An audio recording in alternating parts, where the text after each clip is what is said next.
Hello and welcome to the Free Cheese episode 160. I am your Joe Dix, joined tonight by Kyle Muehlberger. Hi. The Free Cheese is a weekly video game podcast about video games brought to you once a week by thefreecheese.com, where, Kyle, we just wrapped up Metroid month, and we have a brand new cover story. Munch of the Metroid. Munch of the Metroid. That's actually a great horror movie title. It is the best. So today I wanted to bring our Metroid month to a close, kick off our new cover story for the month of September 2016. But I also want to talk a little bit about, obviously, what we've been playing. A little bit of show and tell. I found a little story I wanted to bring to the podcast. Later on, we'll do a quick little lightning round. Go over the announcements from the Nintendo Direct presentation from September 1st, 2016. How early in the morning was that? 10 a.m. It was today, right? Today. What was I doing at 10 a.m. today? Pooping, sleeping, or... I was not sleeping. I got woken up at like 6, 7 a.m. Mm-hmm. Anyway, continue. No, that's fine. Oh. Woke up. Drank. You started drinking vodka, watching Powder. I've only done that once in my life. Woke up really early. Yes. Went back to my house. Yes. I don't know if I started playing a game or if I started watching TV. I can't remember. I was really tired. I think I just laid on my sofa for a bit. I can understand that. I woke up this morning, not in a panic, but Katie woke up at some point and it was still dark out, and I was like, "Oh, she just woke up for whatever." I didn't even finish the thing. It was just like, Katie's awake, she's probably... And then I was back to sleep. I don't even remember. I just remember seeing her get up out of bed. And then when I think I woke up at like 7:30 or so, and it's like light out, and the boys are both in bed with me, but she's gone. And I was like, oh, she must have like gotten hot and went downstairs to sleep on the couch. Maybe. I don't know what that is. It might be thunder. Or it might be the boys chasing themselves upstairs. That could be it. I don't know what that is. Now I'm like worried that was thunder. That was horrifying. I don't know. I'm going to... What the fuck? So I'm like, well, I don't know where she went. Maybe downstairs, couch, sleeping. It's hot up here. It's very like stuffy in her room. And I opened up my phone just to check the weather, see if it was still raining. And then the little Find My Friends thing is there, and it's like, Caitlin's in Pennsylvania. She left. What the fuck? So yeah, I forgot that she had to go work up there super early today. Have you ever risked it when going to bed, or like you'll wake up because you just like are hot or something happens, and you're like, I could go to the bathroom right now, but then you're like, fuck it, I'll go back to bed. Oh yeah. And like I'm always so scared that I'm gonna piss myself, but I'm an adult, so I should know better. Yeah. But I still risk it, and I still think, fuck it. Oh, see, when you said go to the bathroom, you meant peeing. If I have never had to shit in the middle of the night. Oh, yeah. Unless I'm sick. Yeah, wait till you turn 27. It'll all just come out of my ass. It already does all come out of my asshole, but I think if I had, like, 2 gallons of milk before bed, maybe. Oh, yeah. No, but I've definitely been woken up by that and been like, It'll be fine. Not that it'll be fine, but I'm kind of like... If it's serious. I'm going to go back to bed. I'll deal with this in the morning. This is for 7 o'clock Joe to deal with. I think I would probably wake up. If I really had to pee, I would be like, okay, it's time to go. But I know when I can risk it. Yeah, more than likely. You'd think. I'd hope it's for gonna your be sake. scary one day. She's going to wake up and I'm just going to be like, it's a lot of sweat. It's hot in this room. I don't know what to tell you. I'd blame the dogs. The dogs don't come into the room. All right, on with the show. So, Metroid Zero Mission is a game that we played for our the Free Cheese Game Club pick of the month for August, because we were talking all about Metroid, as we talked about before. And then this Wednesday was our final retro spotlight of the month, which also highlighted Metroid Zero Mission. So let's talk a little bit about that game. If you're unaware, 2004 saw the release of Metroid Zero Mission, which was a not just a remake, but more of a reimagining of the original Nintendo Entertainment System or Famicom game. And Zero Mission, kind of from the ground up, just remade Metroid, added some new things, added cutscenes, which were a first for the series. How would you feel about that? What do you mean? From, like, loving the ones that weren't really obviously having cutscenes. So they were cutscenes. I'm trying to get comfortable. These were, so not to compare entirely, but I've been playing a bit of Hyper Light Drifter. Oh. And something that game does really, really effectively is it's universal and it's global. It's not a game like Mother 3, which is amazing. I really haven't played that game. Like, I've played it, but I really haven't played it because I'm not playing with the original. Yeah. Right? Like, so much of that game is the dialogue and the text and the nuance within the written story. And because it was translated by fans, not that that's not that it's not valid, because obviously it is, and that game is great, and yes, I've played it, but it's not the original. You know what I mean? It's not from the original source. People. Yeah. Whereas something like Hyper Light Drifter and this in Metroid Zero Mission, there's no dialogue, so it makes it immediately. You don't have to translate. You don't have to localize. You don't have to do anything. It's just it's there, and everyone can interpret. It's a cave drawing. Yeah, yeah. You look at it and you understand it. It's the universal language that we all speak. Excuse you? Love. That's that one. Don't ever talk to me again, please. Sorry. Just keep it moving along. But no, it never bothered me. In fact, I liked them, and I liked the way they were presented by adding those cutscenes. I think it added a bit of weight to the game. Now, one thing we didn't talk about, and I was going to write an article about this game, but I didn't, just because I didn't really want to waste any time on it. But there is the other M in the room. Oh, hi. And that was the way that you don't do cutscenes in a Metroid game. That was like very pandering and demeaning to Samus as a character and kind of reduced her a bit. Whereas this just gave weight to the story and her background, which later there was a nice thing, and I don't know if it was a direct homage. I like to consider it one, but the Zero Suit missions where we first actually see Samus in the Zero Suit, where Metroid does in fact crawl, that I feel like it's a kickback to the old original game where if you beat it in a certain amount of time, you got to run around as Bikini Samus. Bikini Samus. But it Super Metroid is this, like, pinnacle of gaming, and everyone holds it in very, very high regard, as they should. It's a great game. But Zero Mission basically pulls that same experience onto a tiny screen that you can carry around in your hands. And I think Zero Mission does what Super Metroid did better. Okay. And I don't know. I wish we had more like Zero Mission, which I think another Metroid 2 remake was intended to be, that fan-developed game. Oh, yeah, but that got canned. Right. But even still, Mark said he played a bit of it, and I remember last week he said he played it, but he hasn't played enough of it to really say whether or not it's, just a false impression, from playing it kind of quickly or whatever. But he spoke about how the controls weren't super precise. And that's something I think that this nail, like everything about this feels right, looks right, sounds right, is right.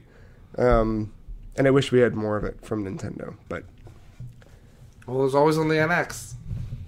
That would be nice. We'll talk about the Nintendo Direct later on in the episode, but there was like a big glaring absence of Metroid from that. Well, because they saw how that one. What was it? Federation Force? Yeah. Well, they did the big, like, Zelda turned 30. Here's all this Zelda stuff. In fact, it was kind of like, I don't know, Zelda turned 30 in February, which is cool. Yeah. But, I don't know.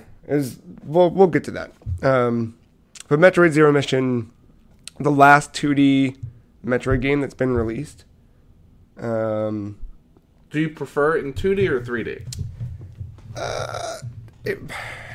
I mean, if I had to take one over the other, 2D over 3D, but I think they both serve different purposes, and I think they're both great in their own way.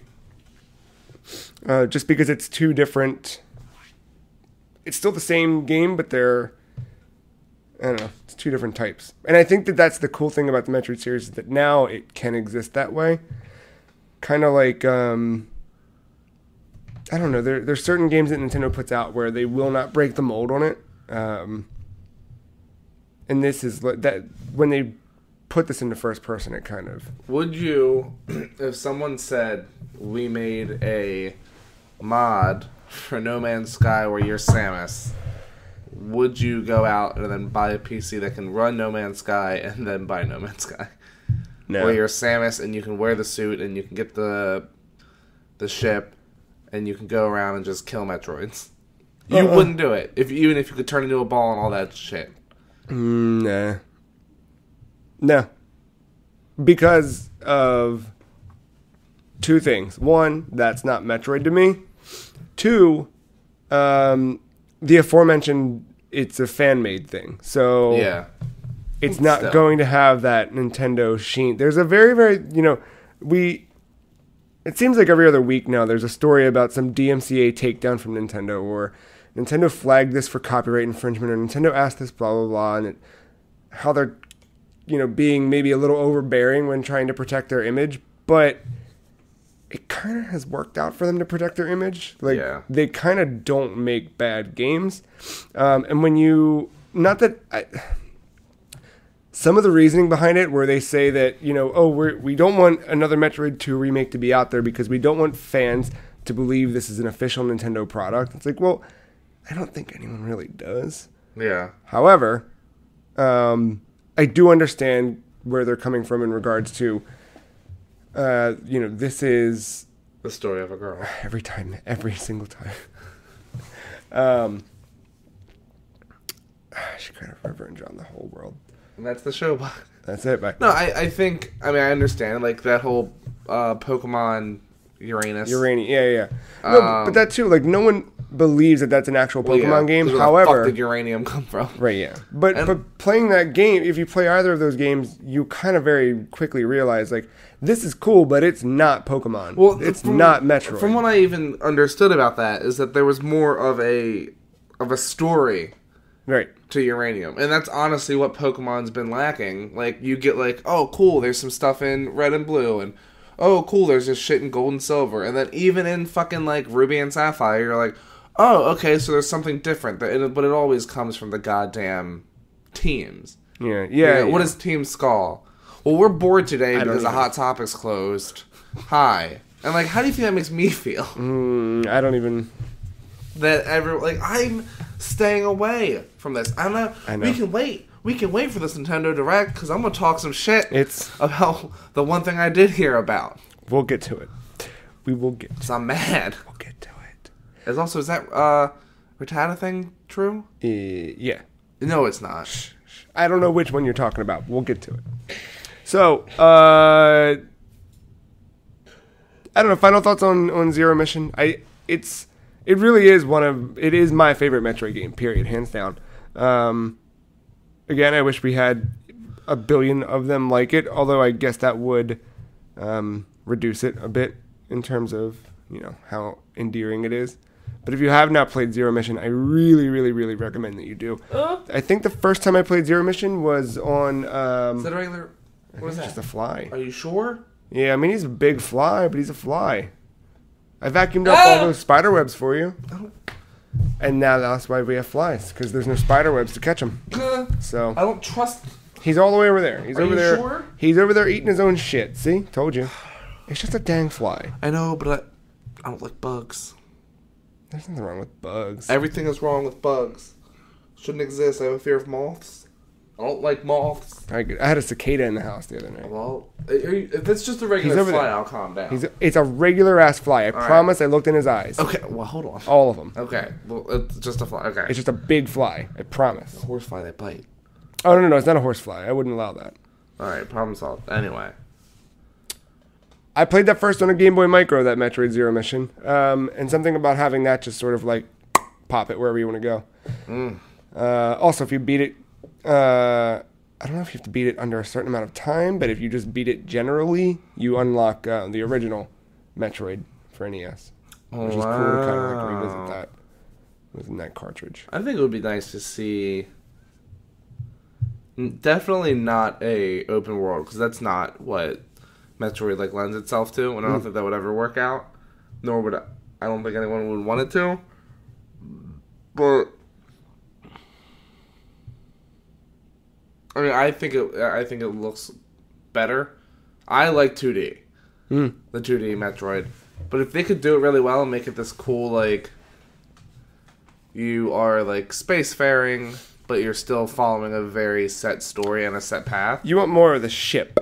Not necessarily. Or you just want to see her, because most games in the Metroid franchise take place on one planet at a time. Yeah. You know, each Metroid game. I would like to see a story where she's going like from, not like a ton, just a few planets, having to either track something down or she's hunting and she can't, like, it's moving. Do you remember a few years ago the rumor of the Star Fox cross Metroid game? No.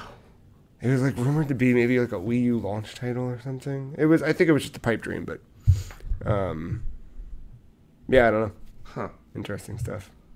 But that is the last time we'll talk about Metroid for a while, apparently.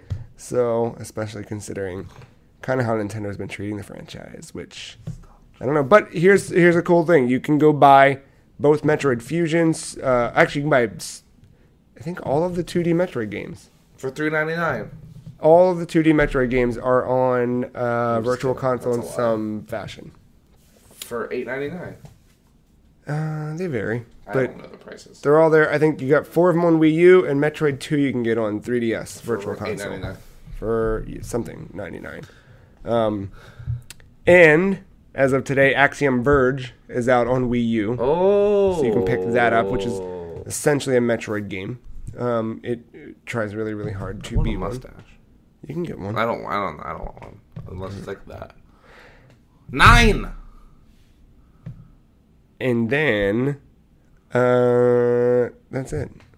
Bye, Metroid. Bye, Metroid. Happy 30th anniversary. See you, bitch. Oh, well, that's what Nintendo. Her name's not Metroid, so I call it a bitch. That's my favorite. I do love that, like, mistaken name thing. Like, there's Metroid. And it's just like, we've all made that mistake eventually. Or not eventually, but, like, at some point in time, we've made that mistake. Not of that exact one, but, like, we've called someone the wrong name. I can honestly say I've never done it to Link, you know. Oh, yeah, Zelda. Because, like, in the game, it even says, this is Princess Zelda. And you're like, got it. That's not me, because I'm not that. Like, clearly, I am not Princess Zelda in this fucking game, because I'm looking at her. Yeah, you're saving her. Yeah. And she just said, hi, I'm Princess Zelda. Hi, I'm Princess Zelda. Me too! Right, yeah. Holy shit! Oh, wow. This game is deeper than I thought. It's named it for you, it's named it for me. I didn't think my character in the Grand Theft Auto series' name was Grand Auto. Theft Auto. Like, and then, 5 came out. I was like, well, there's Grand Theft and Auto. And Auto. They give me all the names. I'm Vice City. Like, so Kyle, what have you played in the last week? Since last Thursday. I haven't gotten my money back because I haven't attempted to.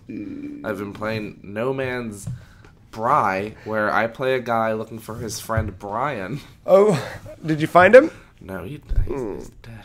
So turns into an episode SVU. So yeah, I think you had bought it. It had been about a day, give or take, and you really didn't have much time with it. So now a week's gone by. Tell me of No Man's Sky. Got a better ship. Okay. Got a better suit. Okay. Got a better gun. I found another alien species. Talking their language? A little bit of their language, because this is like my first interaction with them. Because I wasn't. I don't know if it's like it's a story, but it's like a path that you can choose. You can do a free exploration mode. Okay. Exploration mode. Yes. Or a Path of the Atlas. And for a while, I was just exploring on my own, looking at dumb shit. Yeah. And now I'm doing Path of the Atlas just to see. Because when you're on planets, you always run into ruins, or monoliths and things of that nature. What's Path of the Atlas? I don't understand. I think Atlas is you can get deeper into like the universe's core, or like you're finding more out about what's going on. Okay. Is it like story kind of stuff instead of just like a free roam wander? So there are some stories. It's pretty much, from what I gather thus far, I'm just finding out more lore. Okay. There is a thing like if you decide to never do that, I don't know if you can. I thought it was this way. Because for a while you'll run into doors that say like you need an Atlas pass, like version 1, and I was like, how the fuck do I get this? Yeah. And then I found like you have to go to like this space anomaly, which happens when you go on the Path of the Atlas. You run into this thing, and like you talk to an alien, then there's another alien. You can do all this like you can get a new Atlas pass version 2, and then version 3. I think that's it goes up to 3, so you can get more. Some doors can only open with version 2 or version 3. Doors? What? It's like if you're in a space station and you go... Okay, alright, sorry. My brain's picturing just like you're wandering around some purple planet and there's just a literal fucking door. No, and then there's also like these like you'll see not structures. They're like little like they look like drop pods. Sure. Well, in the game, drop pods are these massive things for suit upgrades. Yeah. But to me, it looks like a fucking like think of a super like a battery that's like 3 foot tall. That's what it looks like, and then you can use your Atlas pass on it, and whatever cargo's in there you can take. So it helps with finding stuff that you can typically find on the planet alone. Now you're not doing the Kyle thing where Kyle gets really, really mad and agitated that this game exists and that blah, blah, blah, which means I think you went into this with the appropriate expectations of what it was. Yeah, and like, it's one of those things where like, I have been watching a guilty pleasure show on Netflix, but I stopped because I was like, this has gone way too long, I can't do this anymore. Simple Life with Paris Hilton and Nicole Richie? That was on there. My bedroom would just look like someone threw starch all over the place. Like, I'd be a Jackson Pollock. I can't watch that. Right, of course. I don't... So, when I get tired of playing No Man's Sky, I'll go and watch that show. And then... We're leaving the show unnamed. Is that what's happening? I want to say the show, and I don't, because it's like, I know that it's embarrassing to watch. If it's Gilmore Girls, that's fine, too. It's not Gilmore Girls, but a person from Gilmore Girls is in this show. Charmed? No.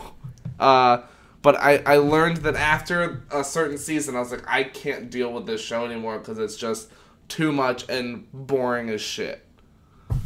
Home Improvement? Would you watch a show? No. Would you watch a show that has like episodes about vampires and then some about...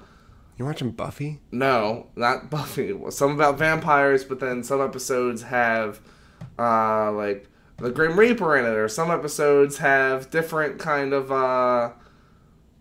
like folklore characters and evil characters. I mean, like, you haven't swayed me from it yet. Like, I'm kind of like, all right. And then like a Wendigo, or a doctor who's kept himself alive by using science for hundreds of years.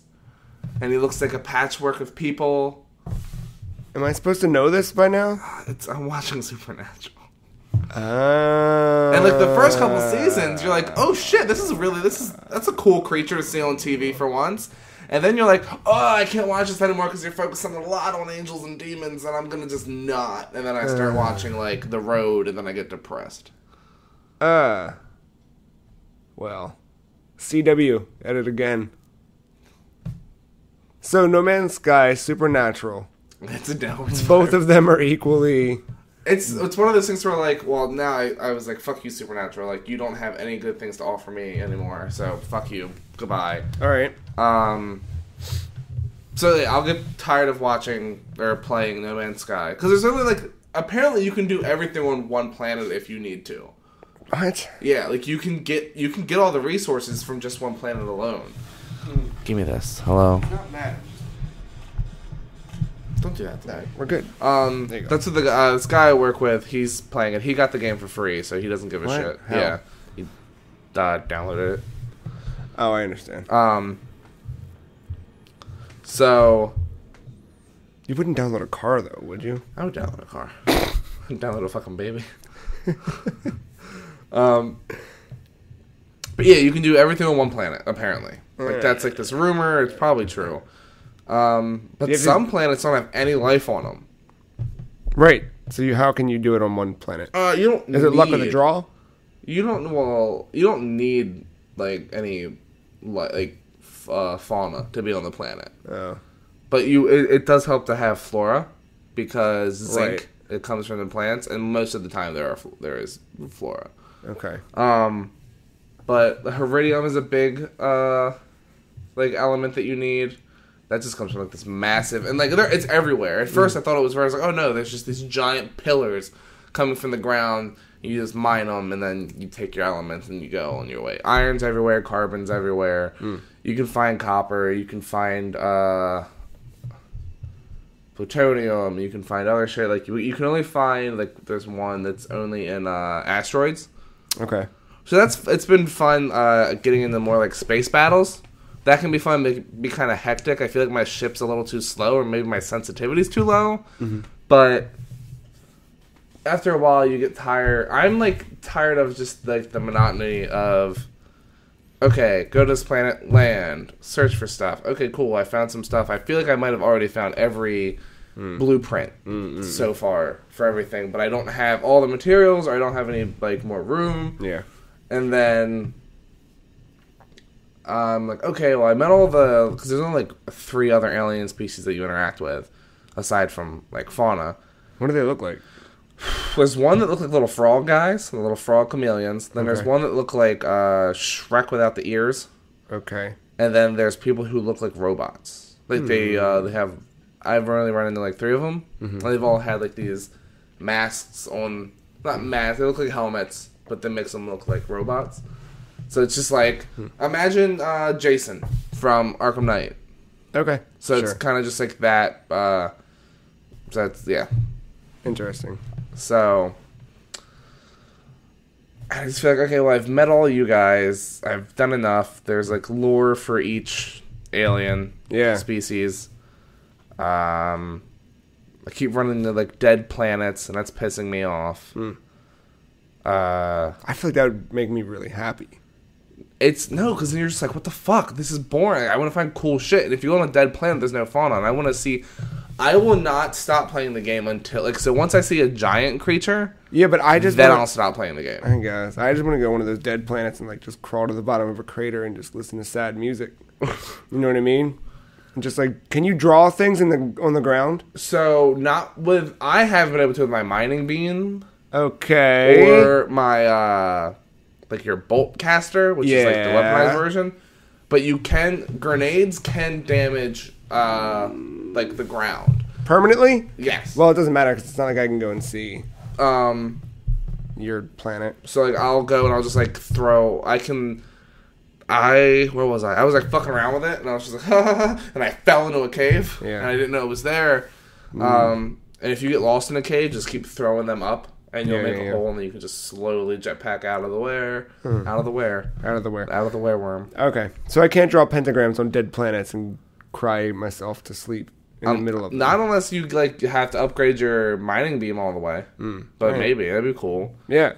I don't know. I think there are some like cool things like you can upgrade your ship if you want to pay a crazy amount to buy one from another alien, because it's there's that cool. Oh yeah, I remember you said you ran into one and he was like, "Want to buy this?" And you're like, no, I don't have fucking 8 million credits. Yeah, but if you can go to like transmission towers and you can pick like a crash ship, and it'll show you where it is, and you go to it, and then that's how you upgrade your ship. And the crash ship is almost always the you'll get it is a slot above your current ship. So you can get, I think I heard like 40 some slots on a ship. I'm currently at 18, like inventory slots, which is cool. Yeah. But that's a way that you don't have to pay, but you do have to fix everything on that ship. But luckily enough, like fixing it's pretty easy because all of the elements are around you. Okay. Yeah. Okay. You just run around, get it, build all the stuff. I guess I should watch this game being played. Because I have not actually seen it in action. I've literally only seen the trailers. That's it. If I was like, hey, Joe, I'm going to live stream it just for you. I'll let you see what I do. You would just see this.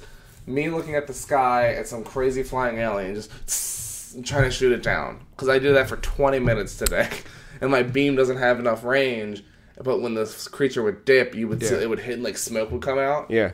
And then it would just fly. And I'm like, well, you're not leaving the area, so I'm just going to follow you around. But I think that's dope. I would watch you do that. Killing aliens, like killing these creatures. But other than that, like I'm just like, I don't know. Like, I mean, I paid $59.99, not $60. Right. How far what's the longevity on this for you? I already said, once I see a giant creature, you're done? Done. So you're kind of already done now. Like, yeah, I don't want to... If you went home right now and found out that your hard drive was corrupt and you had to reformat it, and when you did, for some reason it didn't know that you ever bought the game and you couldn't re-download it, then I'm not going to buy it again. You wouldn't care? No. I'd be like, ugh, okay. Or if you just went to go launch it and it was like, hey, everybody at Hello Games said everybody made us feel sad, so we pulled our game from the store and we removed all downloads of it, just like Konami. You'd be like, oh, well, that sucks. I wish I could get my money back. Yeah, now I don't have give the me game. my fucking money back. But other than that, you wouldn't care that the game's gone. I wouldn't care. It would be like, okay, you going to put something else out? Interesting. And I will say this, I feel bad for them, because when Steam and Sony are giving refunds. Sony is as well? Sony was giving refunds. I don't know if they still are. The guy at work said he was going to try, but apparently they told him no. Was it only in Europe that they were doing it? I don't know. Apparently it was like all like everywhere. Whoa. I mean, I know like this thing has become a media nightmare for them. But they've been like completely silent, right? I think so. I haven't seen anything. Like I check Reddit a few times a day, and I follow like the No Man's Sky subreddit, and like I've only seen pictures of people like, oh, I found this crazy planet, or I found this crazy creature. Nothing about like, what's his name? Sean Murray. Sorry, I was thinking of. You're thinking of the comic book man. Yeah. But I haven't seen anything about him saying anything yet. But when you do this to a company, you know, I get worried because it's like, okay, so are they losing the money? Because like, do they have to give this money like back? How does that work exactly? And this game was, I mean, it kind of was a failure. I mean, yeah. So what do you do? Being this small group, and you were so excited that you were able to complete this project, and like, while it is a very huge project. Yeah. It's absolutely this crazy thing that you have done, and I bet it feels amazing. Just to have people be like, I don't fucking like this. Like, and of course, like, it is Sean Murray. It could have been like, hey, like, let's not hype this up so much. Like, there are some things that we'll have to update and patch, and like, because that was the thing. Like, there was promised right away. There was this like defense group that came out, naturally so. Yeah, because it does suck, like, to have everybody just shit on this thing. And it was like, hey, fuck you guys. Like, they didn't overpromise. Like, everything's okay, whatever. But then you kind of go back and like someone like kind of summarized some of the shit that was said, and it was like, no, they totally talked about features. Like when he went on Colbert and was just like, yeah, you're gonna be able to do these things when the game comes out, and look, we're doing them right. Like, it just, there were things that they actually stated these are real in the game, and they're just not there. So there is, it is a bit of false advertising. It is a bit of building things up and overhyping them, and that's the thing too. Is like, remember, you and I talk about this all the time, just coming from the comic book world, of just that like over nerdum, and just you kind of sometimes, most times with any story, it's always better in your head than it could ever be in reality. So, but there are times where it definitely gets like the thing that you want to see in your head. You find that one person's like, shit, this is better than I thought it ever could be. Yeah, right. And that's where art, like, you know, makes us realize that we're not intelligent. But in this case, it's like, no, what's in my head was not only better than this, what you told me was in this is better than this, and this is not what that is, and this kind of... And that's the thing, like, I feel bad. Like, it is like, yeah, you guys fucked up. Yeah. But at the same time, like, there absolutely was some hard work put in. Yeah. And I don't think anyone... I worry about the people who were like, hey, like, I made these like beautiful landscapes, or like I put these textures in, or I did this, or I did this, and it's just like, well, just who's getting canned? Yeah. And is it Sean Murray? I don't think anyone's getting canned because they're an independent studio, but I think there's a couple of things that have to happen here. One, because Sony, I believe, funded part of this game and a lot of it. So Sony's probably gonna say, where did the money go? And that may have already been conversations that were happening. There might also be some other shit that we're not aware of. Perhaps Sony was like, hey, we're paying for this. We have this VR thing coming out. We need help. We need something for this.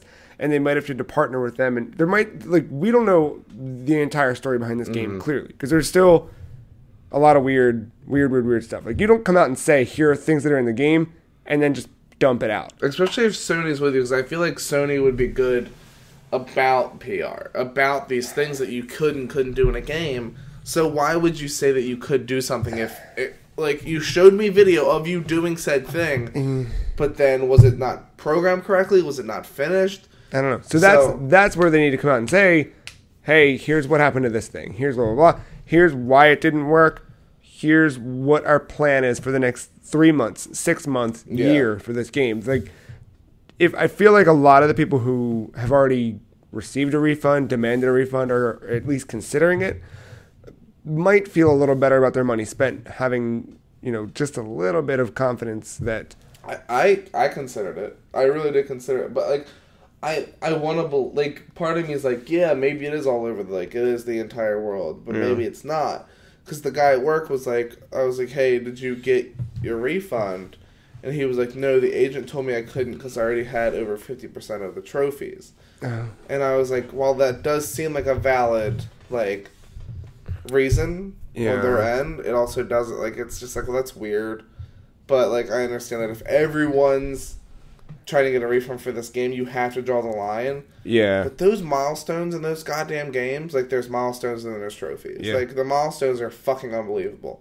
You met 5 aliens and then it's like a fucking 30 trophy unlock second goddamn trophy unlocks, not like trophy unlock top left, not a problem, goes away. You can still interact. Oh, the milestone. But a milestone, like, accomplished is like, you met 5 aliens, and it's across your screen for 20 to 30 fucking seconds. You can't interact with anything. You can't do a goddamn thing except for walk around and move your camera. And it's just annoying. You play this music, which is... And I like the music, but then you fucking play this goddamn stupid fucking thing that takes up my entire screen. It's like, move it along. Let me turn it off at least. I just wish... I don't know. There are complaints, but there are things, and I really just... Once I see a giant creature, alright, done. I'll probably fucking delete it. Is your fun outweighing your aggravation? No, because I don't know if I'm having fun. No Man's Sky. I don't know if I'm having fun. Like, that's exactly what it is. That's the best box quote that they could ever ask. Call me over. I really like that. I didn't... Oh, I gotta tell you about my dream. I'll tell you during the break. Alright. But, yeah, like, that's the thing. I don't know, because at first I was like, oh, this is cool. But now that I look back, I don't know if I ever thought to myself, man, this is fun. Because when the fuck would I? When I'm getting attacked by 8 fucking pirates in my stupid fucking ship that I start with? Yeah. Like, I don't have the time to have fun in this game. Shit. It's very, like... Okay, you do this. Oh, you're on a planet that has toxic stuff. Well, I only have a blueprint for this, like, toxic shielding, and it's the lowest rung, so I get 30 seconds of that goddamn thing, and then it empties out, and then I'm just left to my own fucking devices, and my devices are fucking broken. So, nothing wants to protect me long enough. So, like, the good thing is I think if you go in a cave, it's kind of like it stabilizes you. Okay. So if you can find a cave, because every time I've entered a cave, it'll say, like, oh, levels stabilizing. So I'm like, okay, that's a cool little thing. So I'll just, like, hop in a cave if I have to. Have you seen yourself yet? No. So? I could be Samus. But if a cave gives you sustenance in life, you could be Yogi Bear. Have you... I do steal things. Picnic baskets? Not picnic baskets. What about picnic baskets? Not picnic baskets. TJ Miller was in the game. So maybe. Yeah, maybe I'm Dan Aykroyd. This is Yogi Bear the game. That'd be crazy. Do you have a small companion who wears a green hat? Wait, does he wear a green hat? Boo Boo's got the purple tie. Yes. Yogi wears the green hat. Yogi wears the green hat and the tie. For fuck's sake. No. I don't have a companion. Although you can feed alien life forms if they're friendly. Yeah. And make them poop out rare things. Oh. But I've only seen one poop out something. You watch it poop? I didn't watch it. I was like, it'll follow you around slightly. Or like run around the circle where you were and where you fed it. Uh-huh. And it'll poop. I did it today and I can't find the poop. And I was like, oh, fuck you. How do you know it pooped? It'll, like a little you hear it grunt, or? Magnifying glass will pop up. But it did that over this creature and he didn't poop. And I was mad, so I killed it. That sounds like, fuck you, bang. That's a combo. Grenades work right away.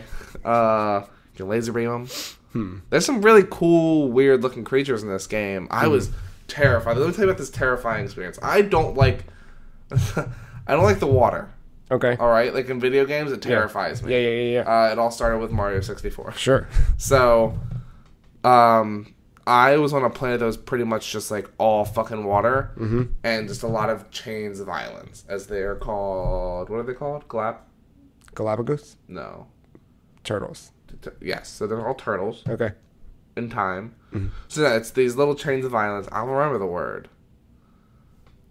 Archipelagos? Oh, yeah. Whoa, I really spiked the mic on that one. Wheel of Fortune. So, a lot of those, popping around. So, like, I'm, like, jetpacking from each one, and then if I see a creature in the water, I'll scan it, and it'll be like, oh, it's not, like, it'll say, like, it's temperament. And if it's not, like, violent or something, I'll be like, okay, cool, so I can swim around for a bit. And if there is a creature who is aggressive, a red, like, paw print will pop up. It'll be, like, a red and then a white paw print in the middle of that red will pop up with an arrow of where, like, that animal is. So I'm, like, swimming to this other little island, and I see, like, what the fuck?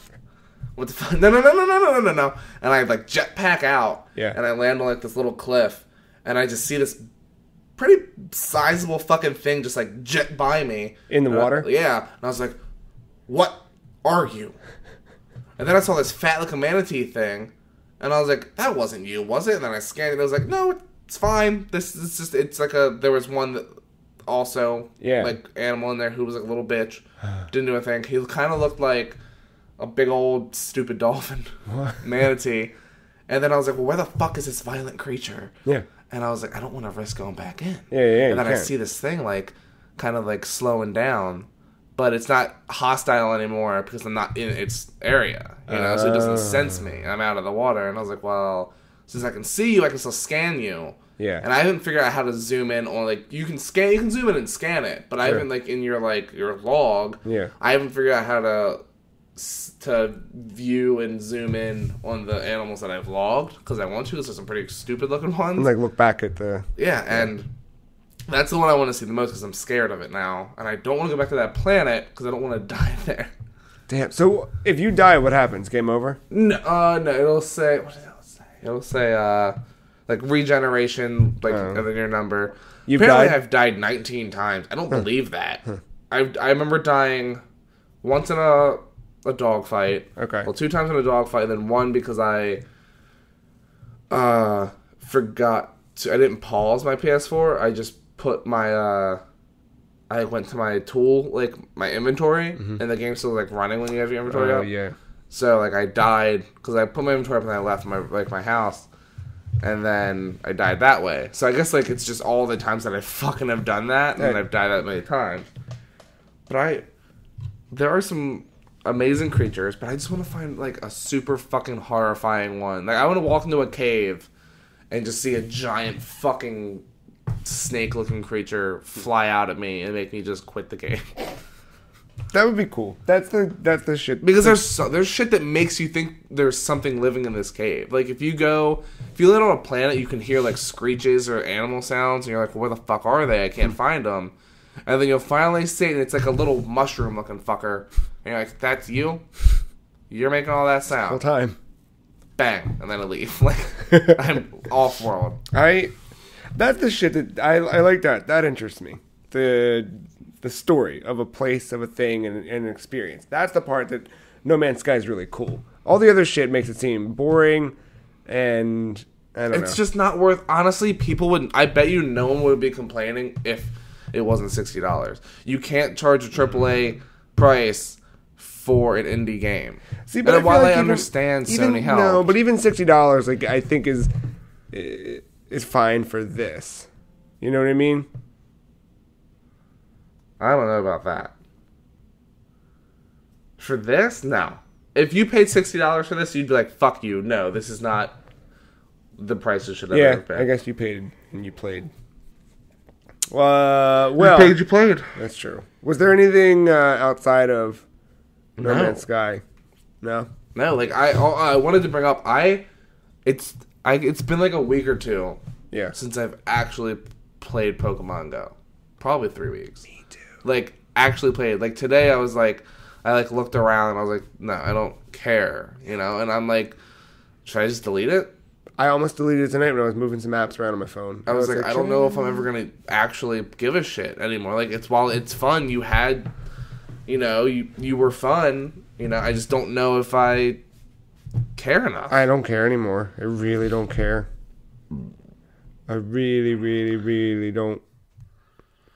I don't know. I was walking into work today and Mike was just like, hey, little Millhouse. He was like, he's like, oh, there's a Hitmonlee somewhere. And I was like, oh, cool. Oh, yeah. And I like thought, I was like, I don't care. Yeah, like, I don't care about it. I'm realizing that I don't. We'll get to the other part later, but it's just not a good game. It's just a phone app. And yeah.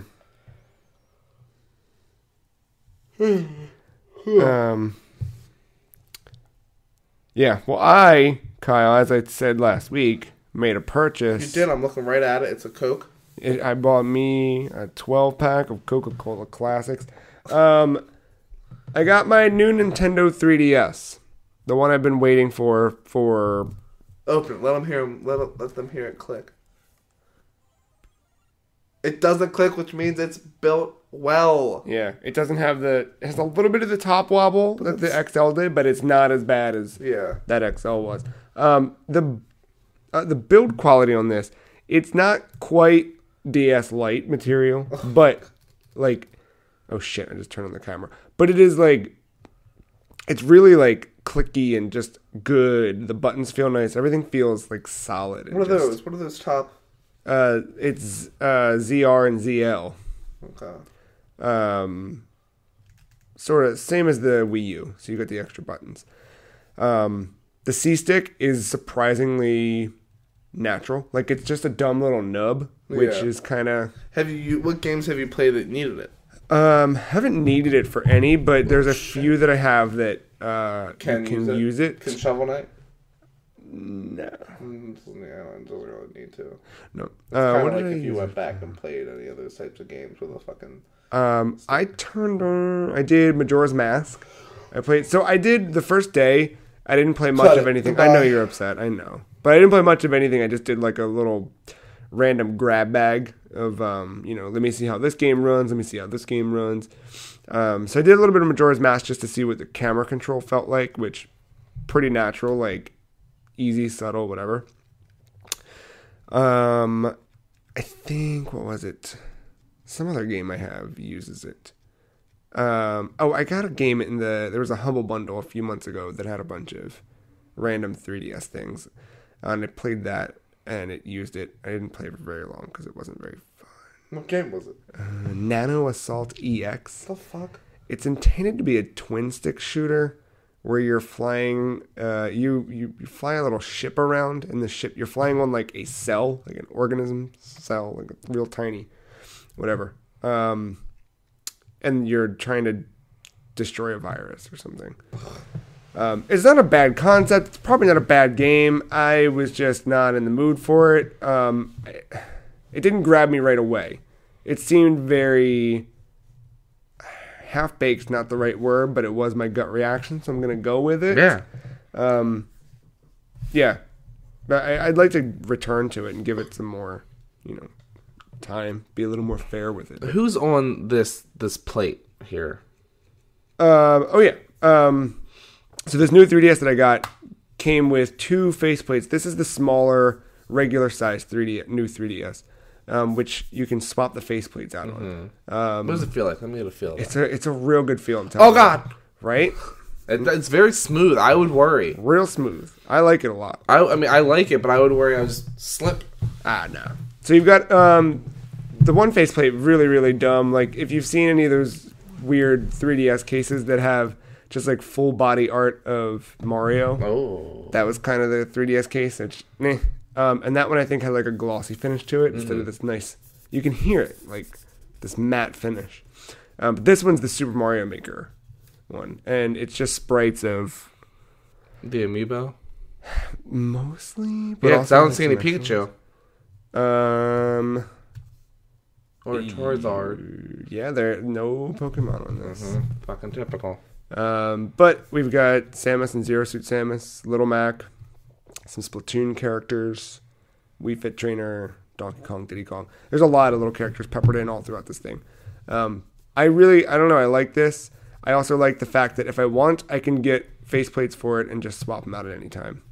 How much are faceplates? Do you know? Like, $20 average. That's not bad. And are they... Except for the Boo ones, which are for some reason $182. Are they available at retailers? Not that I know of or have seen. Potentially a GameStop, but I have not really been in one. Don't fucking go in there. But like Target, where I got this, I went back to Target. I mean, many times in the last week. Who am I going to kid? But today I went in there on the way home, and I wandered through the video game section just to see if they had any discount amiibo. And this bundle was completely gone, not there at all. Damn. They did have discount. That was how much? $149. It's not bad. No, not bad. It came pre-installed with what's that game called? Super Mario 3D Land, which is really, really a good game. I need to pop my cartridge in and transfer my save data to the digital I like version. it. I do like it, you know? Yeah. But I don't... I mean... I will. For me now, it's... I'm gonna let you finish. The one thing... I love it. I love the way it looks. I love the way I love everything about this, and I do not regret my decision. However, I need to get adjusted to it. Coming from the XL, you got a little bit more room, and I'll show you because you're in front of me, Kyle. But on the XL, it's not that the positioning is any different with your D-pad and buttons, but I feel like you have more room to kind of grip. Mm-hmm. So here, if I'm playing something like I played, again, I did like a random assortment of games. But I played a few that required the use of the D-pad. Not required, but I prefer it. Like playing some NES games and things like that. I went ahead and picked up Super Mario Bros. 3 finally, because I hadn't bought that since it came out. But I grabbed that, and you're kind of lopsided when you're playing with the D-pad. Like more of your hand is hanging off of the bottom left of the console as you know you're interacting with the face buttons on the right-hand side. And... I got a little carpal tunnel-y, you know, by the end. And I think it's just going to be a matter of me adjusting to it. Yeah, because you've had the XL since it came out, right? No, I waited a year. Because the XL... I mean, that's all you've had, like... Oh, yeah. I never had the original 3DS. I went right to the XL. And I've had that since September of 2013. So, yeah, it's been 3 years. Got an apartment, got an Oswald, got a 3DS XL. However, I did... I spent a lot of time playing EarthBound and Mario Kart 7. And a little bit of Super Smash Brothers, because I mainly did that because I wanted to see how quickly it booted. Because on the regular 3DS and 3DS XL... How is it on that compared to a 3DS? Because, I mean, I know... Have you played on Mark's? Oh, my God. What, Mark's on his new 3DS? I think I did, like, one game. But you liked his regular 3DS, right? For Smash, or no? His regular 3DS? Yeah. No. Because, it was the same as ours. Mm. Like, it took an impossible amount of time to actually load the game. Like, really, like, you hit start, and it takes... about a minute and a half to get to the main screen. And once you hit OK, it has to read the SD card, which takes even longer. Jesus. This is like, you blink and you're already playing the game. That's good. It was like so impressive how fast it was. But how does it feel playing it on that? Great. Okay. C-Stick was good. I still obviously prefer the big screen, but like I can see myself continuing to play Smash on the go now. On the go. Mario Kart 7, I never really gave that a fair shot because I played it after 8 had already come out. Yeah. And again, I'm like, it's hard to go back to this one when I've got the beautiful you've one. got the full Yeah. in front of you. Yeah, but this one is like completely full in its own right. And I had already gone through on 150cc, but now I'm like scaling back and doing 50 and 100cc, and it's been really, really fun. Collecting everything, trying to unlock all the kart customizations, all the different characters and things like that. But my favorite thing, Kyle, of this new 3DS is access to the Super Nintendo Virtual Console library that I get to pay for once again. Even though I've already bought the games, I can buy them again. I'm not going to start with it. But I did buy EarthBound because I had to.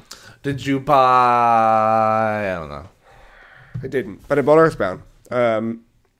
And it's funny, like I didn't play that game until very late in life. Yeah. A few years ago, not long after I got my Wii U. And I didn't... Is he on there? No, I don't think so. Good. I don't know. That's what he gets. I'm going to look something up real quick. But it's funny how I didn't... I kind of know... Everything was like instinctual. I didn't have to... You know what I mean? Like I was just like, oh yeah, this is what I do next. I got to go give the orange kid some... I got to give the orange kid orange. Or not the orange kid, sorry, the apple kid. You want to give the apple kid money and food, not the orange kid. The orange kid's a little show-off. And he'll just steal your money and never actually make you anything you need. Kiss you right on the butt. But it's good. So far, I've gone through and with EarthBound. So EarthBound, if you have not played it, now there's really no excuse not to play it. I'm never going to play it. What? I think it's dumb. Fool. It's a dumb... No, we gave it that shot, and I think it's... What's the word? You like Pokemon, and this is Pokemon before Pokemon. I know, and I just... It's Pokemon if Pokemon had a good story. Where can I see these faceplates?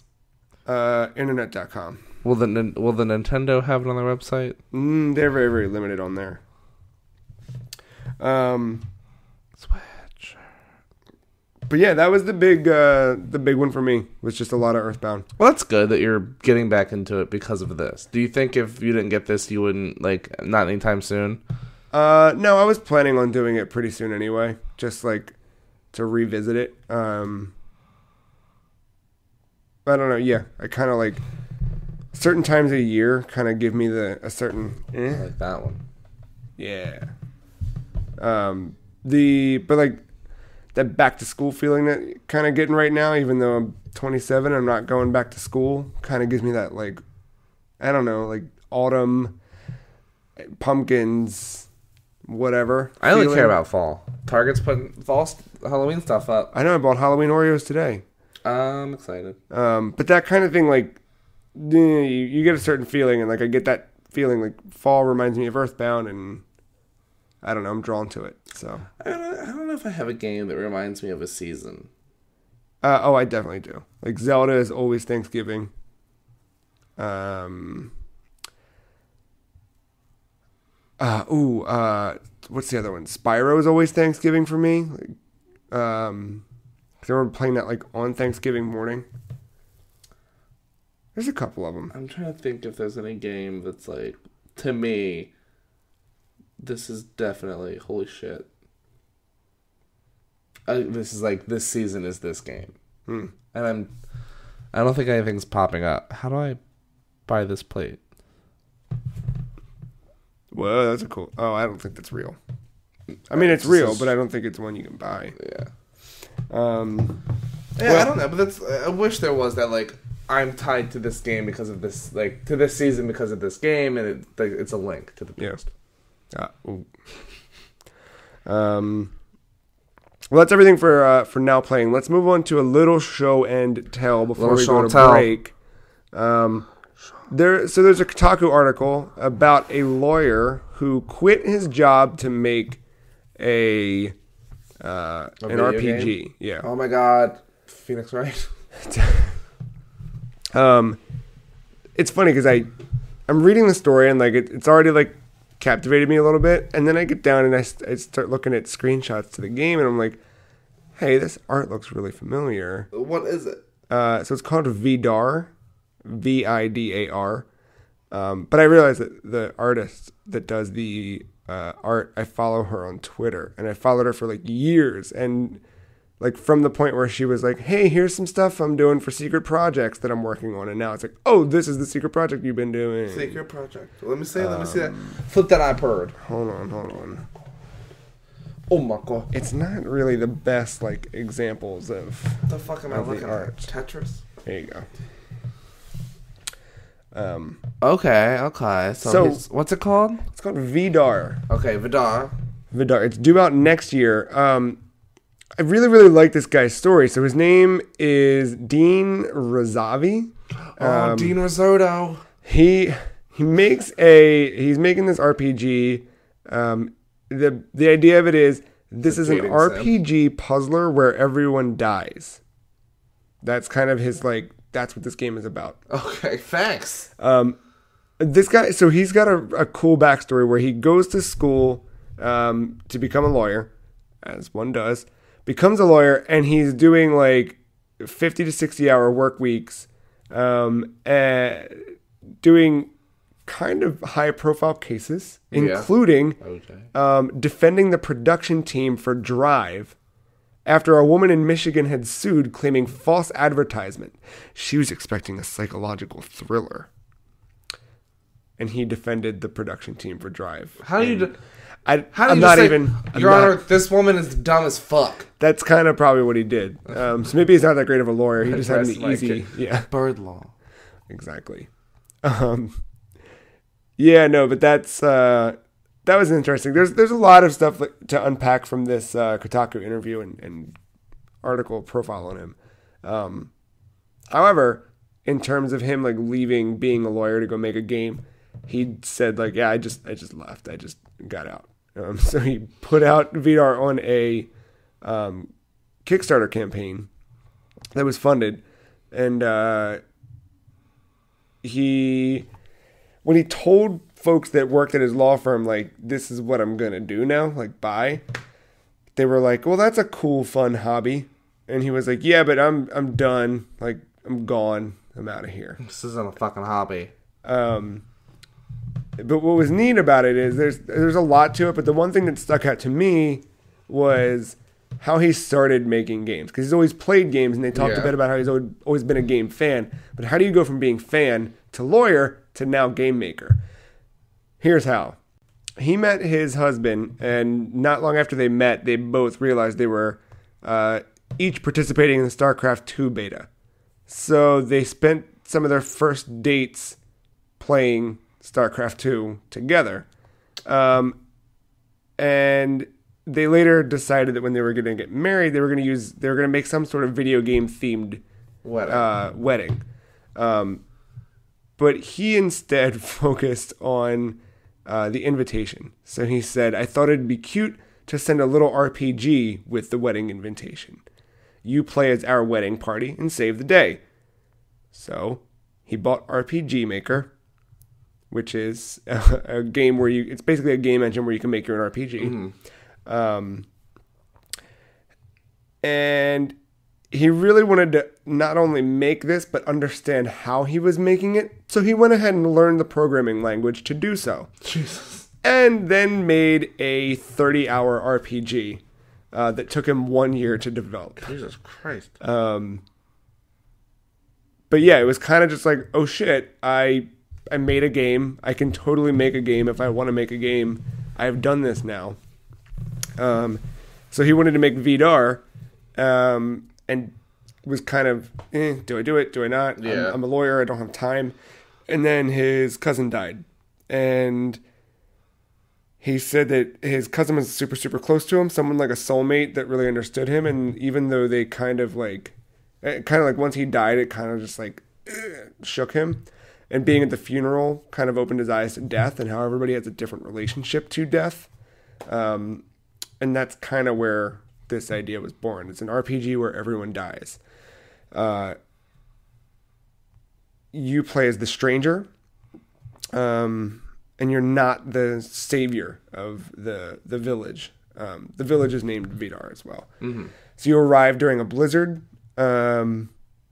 You soon learn that a beast has been terrorizing the village, snatching up villagers one by one every night.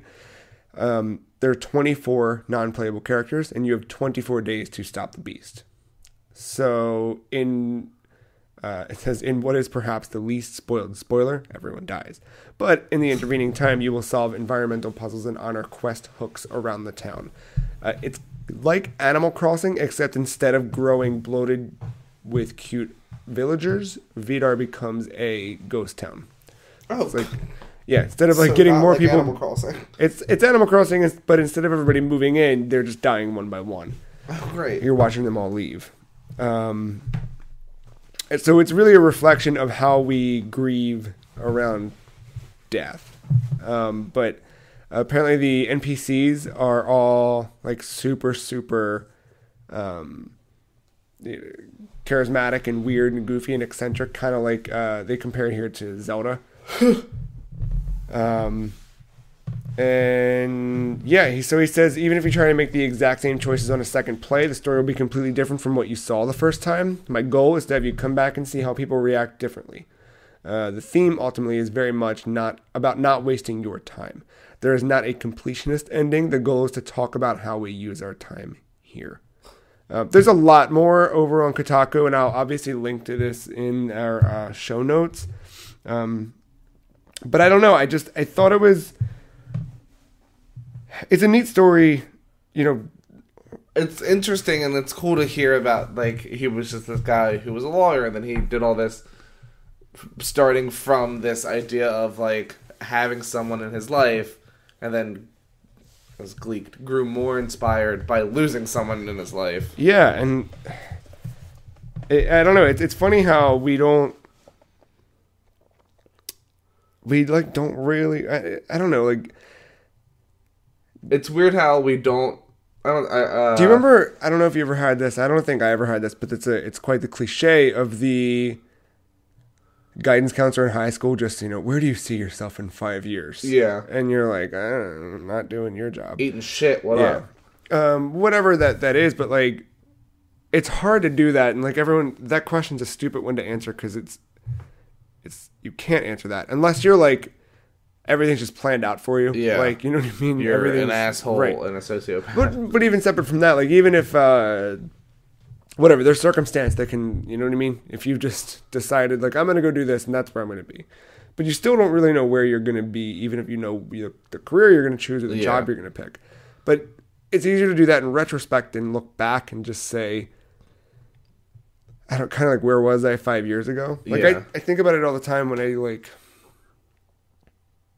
this year, like the big change of like buying a house and moving into a house and looking back and seeing where I was when I first moved into the apartment. And just before that, like Katie and I will be together for 5 years in November. Aww. Yeah, but looking back and like who we were 5 years ago and how much everything has changed. And you kind of don't realize like what's going to happen. Like we were both working two completely different jobs than we were now. We looked different, we sounded different, we talked different. Everything was different. You sound like a valley girl, right? Yeah, I always was, deep down. And then really it's who I'd like to be, ultimately. But I think the same thing, like I don't know if this guy ever had this sort of in his head, like one day I'd love to make games, or if it was just sort of happenstance of like life's fleeting. Yeah, just like, hey, we're getting married. I'm going to make a wedding invitation that is a game. And then just sort of like went wild with it. How many people were like, I'm not playing though. Really good. Yeah.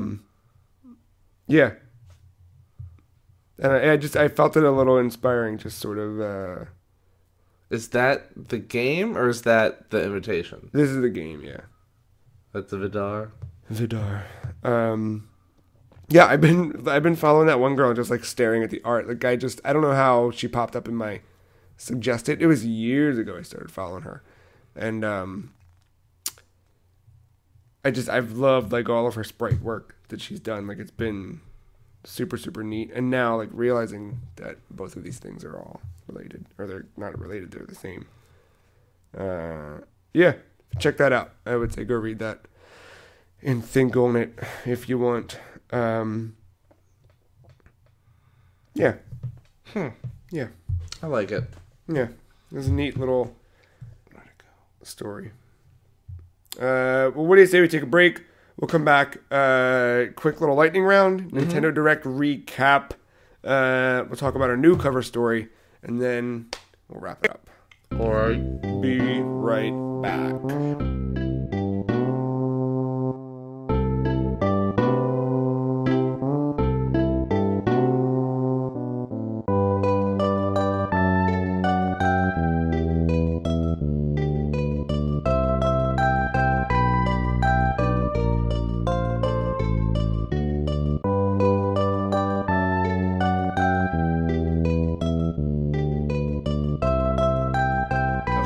Welcome back to the Free Cheese episode 160.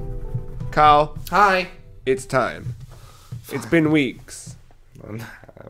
Are you ready for lightning round?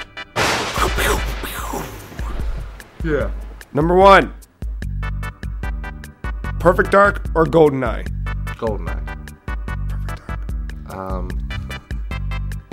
Yo Gabba Gabba or Yo MTV Raps? Yo MTV Raps. Okay. I would choose Yo Gabba Gabba because you get all of those MTV Raps people pretty much guest starring on Yo Gabba Gabba eventually. Fuck. Would you rather be famous for falling downstairs or famous for eating? Falling downstairs. Because what if it's like, Colin Muehlberger, famous for eating a whole live cow? Yeah, like that's a... No thanks. Yeah, I guess falling, that's a good one. Wet blanket or wet dream? Ooh, Dream? Dream. Okay. Would you rather have a gray or colored N64 controller? Ooh. Well, my current one's red, so I would prefer colored. I had both. I had the purple and I had the gray. So gray. I always like the see-through, whatever you want to call Yeah. it. I had the clear ones. Yeah. They always came in different shades. Mystery thriller or action adventure? Mystery thriller. Mr. Thriller, gosh. Yeah, I think Mr. Thriller. I would choose mystery thriller because it's weird how genres blend together now. Because mystery thriller has some type of action in it. Yeah, but mystery thriller to me is more intriguing. And it's more focused on story. Or it could be more intriguing. Action adventure is potentially like those fucking Jason Statham movies, and I can't watch that shit. With mystery thriller, I assume it's a lot about development and the story and characters. Yeah. Action adventures is like, oh my god, my gun ran out of ammo, now I gotta beat someone with a stool, and then Jackie Chan pops up and like fucking kicks over a trash can and knocks out 3 guys. Yeah, that's the action adventure. I don't know. Well, that was lightning round. Until next time. Hi. That's just a quick little taste of lightning round. Kyle, there was a Nintendo Direct this morning. 10 o'clock this morning, to be precise. The rest of us were trying to sleep. I know. Did you watch it? No, but I heard about it. Well, let me, I'll give you a quick recap over everything. So how do you want to do this? Do you want me to run through and just have you scream whenever I read something? Give a, is there a bullet point list of things that could make it, let us basically like, this is what happened. Yeah. Okay. We'll do that and then I'll react accordingly. Cool. Let me get my space. So there was a little skit to start us off. I'm not going to spoil the details because I know how much you love. Was it with real people acting? Yeah. Fuck them. It was those fucking stupid treehouse people? It sure was. God, next. Fucking Nintendo. So we started it with Pokemon Sun and Pokemon Moon. They showed off the Alolan Rattata, who is a dark and normal type. Why?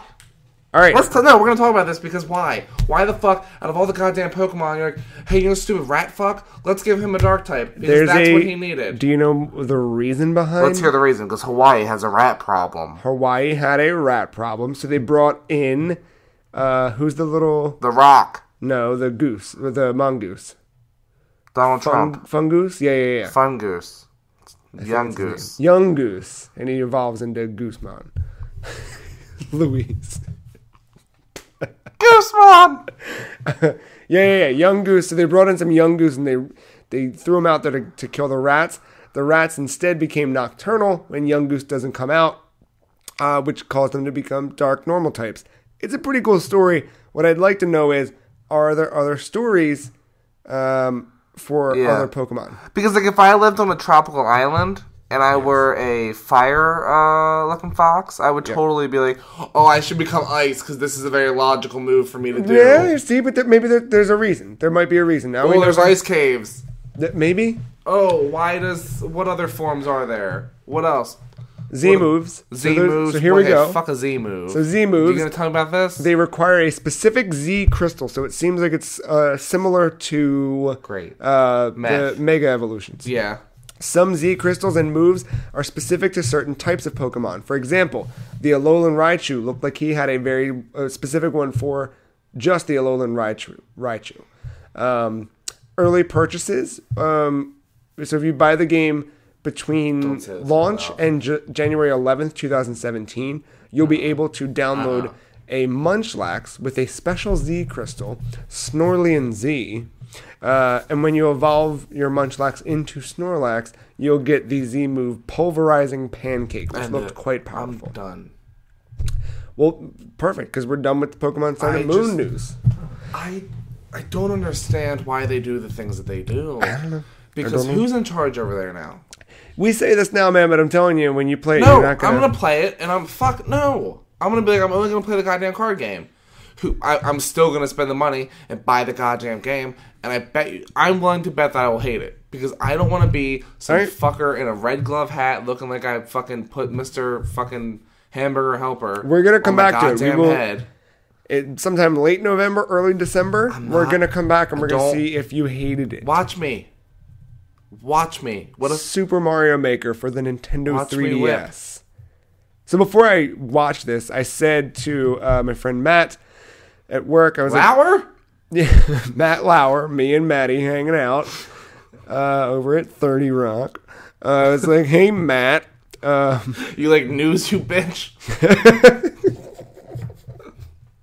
I was like, can I please just get Super Mario Maker for 3DS? Can I please just play? I don't need to make the courses. I just want a Super Mario player. That's what I want. And they said, yeah, here. They said kinda is what they said. So we can play courses online made using the Wii U version, but you won't be able to search by course ID. How the fuck do you just find them? Happenstance? So you can do the 100 Mario challenge and recommended courses, and not all stages will be compatible, but some will, and they'll come through that way. Okay, now do you have to buy the game again, or do you just you do have to buy it again? It is a brand new title, seemingly, with some exclusive features. Like not being able to play other levels or create the levels on your 3DS. But you can create levels in the 3DS. Oh, okay. And stages that are made on the 3DS version can also be shared. However, this was a neat idea. Here's the thing. You're going to get mad. Practically, in the world that we live in and the way the technology works, practically, it doesn't make sense to do this. However, it is such a cool idea, and it is so fucking Nintendo to do this. Oh, God. Stages that you create on the 3DS version can only be shared locally or via Street Pass. So in order for me to take my level, I'm not uploading it to a server the same way I am on the Wii U version, but if you're sitting across from me, I can say, hey, dude, check out this level. By doing so, you can collaborate on that course. You can just play my course if it's done. If it's incomplete, I can share it with you, and we can collaborate on a course together and make a course and then upload it, and it has a little, or not upload it, but, it has a little symbol next to it to show that we collaborated on a course, which is neat. Or Street Pass, which that's the part that I think is really cool. That is cool. If I make a Nightmare stage and then I wander around New York, just like, hey. No! Yeah. And they plunge into chaos again. Everything is here except for mystery mushrooms and a couple of other things, but that was one of the big omissions, which not the worst. Mixed to omissions? But I wish. Yeah. There's 100 built-in courses with medal challenges. There are some tutorials. And it releases on December 2nd, 2016. Pretty cool. I'm pretty stoked for it. That's good for any Christmas bundles. Oh, yeah. Especially if you just got the new 3DS with the Mario Maker thing. Mario Party Star Rush. They showed off Toad Rush mode. What? There's a new mode, Coinathlon. You can move the course along by collecting coins in continuous minigames. Mario Shuffle. Boo's Block Party mode. Blah, blah, blah, blah, blah. November 4th with a new wave of Super Mario Brothers amiibo. Yup, because we don't have enough as it is. Hey, it's got a Boo amiibo, so settle down. Just put out the fucking Boo. How many Mario amiibo do we need? Hey. Oh, here's Paper Mario amiibo. Oh my god, are you kidding? I'd die for that. Luigi Mario. I'd die for that. Fucking here's stupid fucking dumb shit. Animal Crossing New Leaf gets an update, Kyle. That. We talked about this I before. know we talked about it, but there's a little bit more information, but not a lot of information. Nothing more for me. They're getting... So we're going to have an Animal Crossing mini direct later this fall, but holiday... About the goddamn mobile game. Holiday, we're getting the update for Animal Crossing. Oh, thank God. Wait, Labor Day or Christmas? It just says holiday. Well, Labor Day's a holiday. All Animal Crossing amiibo and some other amiibo are compatible, and they'll unlock things in the game. There's a new series of cards coming to the games, including new villagers that have not been in New Leaf that you'll be able to unlock in mobile homes. So they're adding mobile homes. Yeah, here's the trailer. Bet is out back getting fucked by my cousin. Here he comes now, and it's just fucking whatever his name was, Raul. Street Pass Me Plaza. So they made an update to make gameplay for street passing quicker. So the little text bubbles that come by, you can like skip through them much faster. The Plaza Gate in Street Pass Me Plaza Premium can now hold up to 100 street passes. Hopefully we can get a longer title. I know. There's 5 new games: Slot Car Rivals, Market Crashers, Feed Me Trek, and Ninja Launcher. You can download Slot Car Rivals or Market Crashers for free, and if you do, then the rest of the 5 games are offered to you at a discounted rate. Yay! All of that is available as we speak, so go update your Street Pass stuff there. Thanks, though. Tank Troopers is a brand new game coming to eShop this winter. It's a tank warfare game with special abilities based on your trooper. It includes local 6-player multiplayer. They showed this off for quite a few minutes. It was neat looking. It seemed like a Mark game. And what I mean by that is Mark always surprises me where you're like, what have you been playing? He's like, I'm playing this. And you're like, oh. I didn't think you would be. I just didn't think anyone would be. Yeah. But then Mark's like, no, it's rad. You should play it. Like Pocket Card Jockey, where I was like, oh yeah, that's a cool idea, but I don't think I'd play it. Yeah. And Mark's like, no, it's really fucking good. You should check it out. And I think Tank Troopers is one of those where it's going to come out and you and I are going to not even realize it came out. And Mark's going to be like, yeah, I've been playing this. It's super fun. Why aren't you guys playing it? Get this fucking game. Mark's not that aggressive. Or Italian. Get this fucking game. Get this fucking game. I like those shoes. Picross 3D Round 2. 300 new puzzles plus amiibo puzzles. Next. Hey, Picross is my shit. Is it? And that's available in the eShop today with a demo available. So I grabbed the demo. I'm going to check it out, see if it's worth my while. See if it's really your shit, because apparently it's not. Every Thursday, a brand new indie game will be discounted on the eShop, running for the next 5 weeks throughout the month of September. Today, Axiom Verge launched on the Wii U, 10% off. Get it. Wow! If you are at PAX West, which you're not, you can try unreleased independent titles. And there's a bunch of like swag they're taking up there. And there's a Twitter contest where you can win all 5 games and a chance to curate your own space on the eShop. Really? So we'll be entering for the free cheese. Here's the big one, Kyle. You ready? Mm-mm. Zelda 30th anniversary. We're getting 4 new amiibo. 8-Bit Link, Ocarina of Time Link, and a Toon Link Toon Zelda double pack. These will all have special effects in Breath of the Wild. These are really, really good looking figures.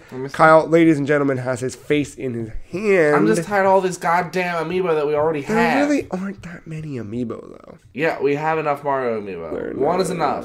They're not. Really? What? Where the fuck's my second Pikachu? Where's my Mega Charizard? You gotta talk to the Pokemon company on that. Well, you know? I don't give a fuck. Clearly Nintendo isn't trying hard enough. They just don't care, and that's their issue. They don't care. Oh. They really don't care. Oh. Kyle's crying. Kyle's left the room. They just... I'm so fucking sick of it. I know. Like, if I were a car company, I mean, I like Toon Link.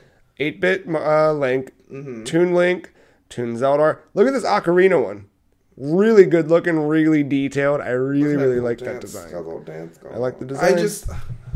Imagine if Toyota was like, hey, the Corolla is what we sell a lot of, so you know what? Fuck you. We're only gonna make Corollas now. Hey, they make I guess. Like, I mean, okay, sorry. We'll put out this car. We'll put out a Camry, every 2 to 3 years. But without a doubt, you're gonna get 4 different. Dude, it's always been that. Mario is in everything. Give a shit. I want him out. He's their Mickey Mouse. I hate Mickey Mouse too.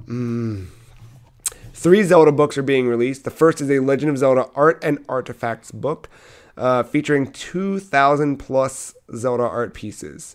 They're partnering with Dark Horse to do a lot of these things. That's cool. You can pre-order them on Amazon now. They're really, really cool looking.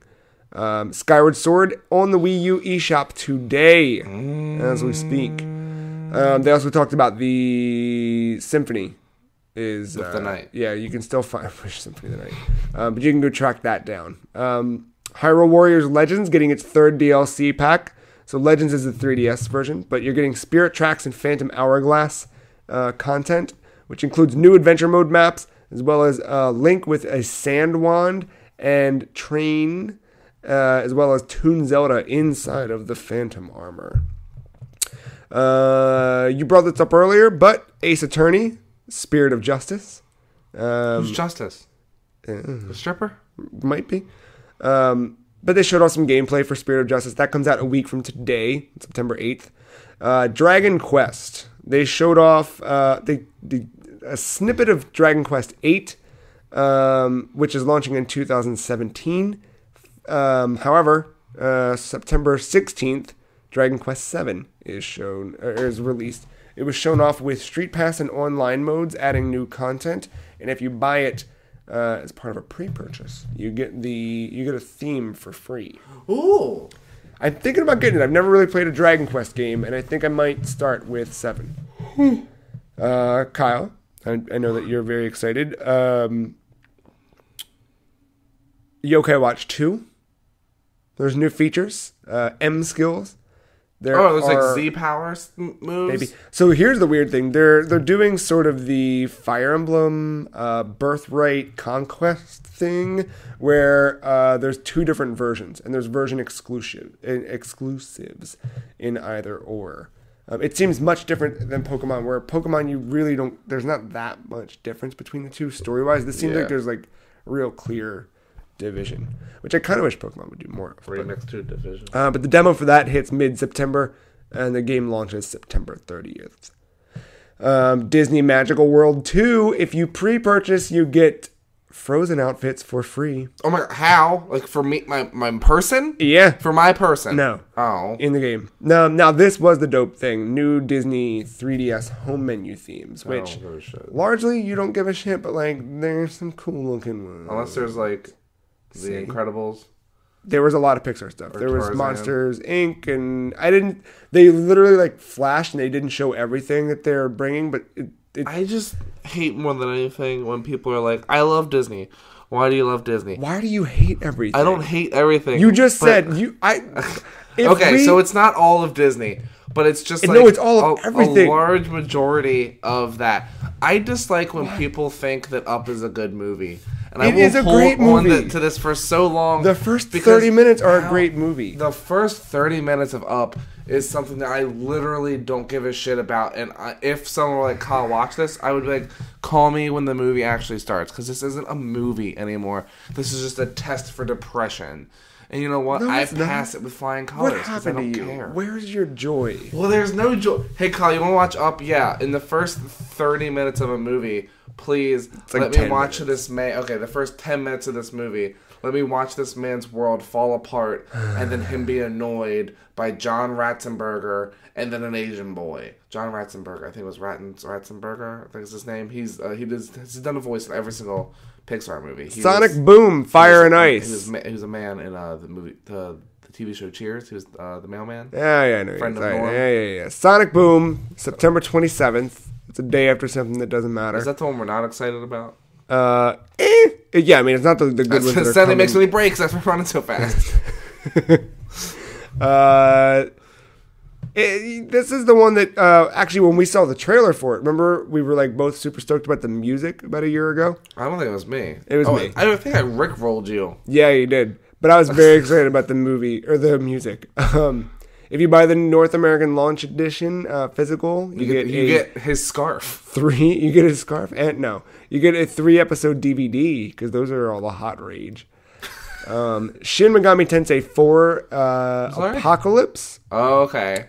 Launches September 20th, and it's the next part of the Shin Megami Tensei 4 story. It looked really cool, but I've never played any of those games, so I don't... I've never even heard... I mean, I've probably heard of it, but I haven't touched Shin Megami Tensei Persona is a spin-off of that, so if you've heard of Persona... I know. So as the skits played out and hilarity ensued, we got 4 little things for 2017, because apparently... the 3DS is not dead, not going anywhere, and they have plenty of games planned for 3D for 2017. So, Poochie and Yoshi's Woolly World. Oh, sweet. So Yoshi's Woolly World coming to 3DS. It includes all levels from the Wii U version. There are Poochie Auto Runner stages. There are Poochie Pups that will follow Yoshi and indicate where secrets are hidden. They're developing animated shorts, which may have been my favorite part.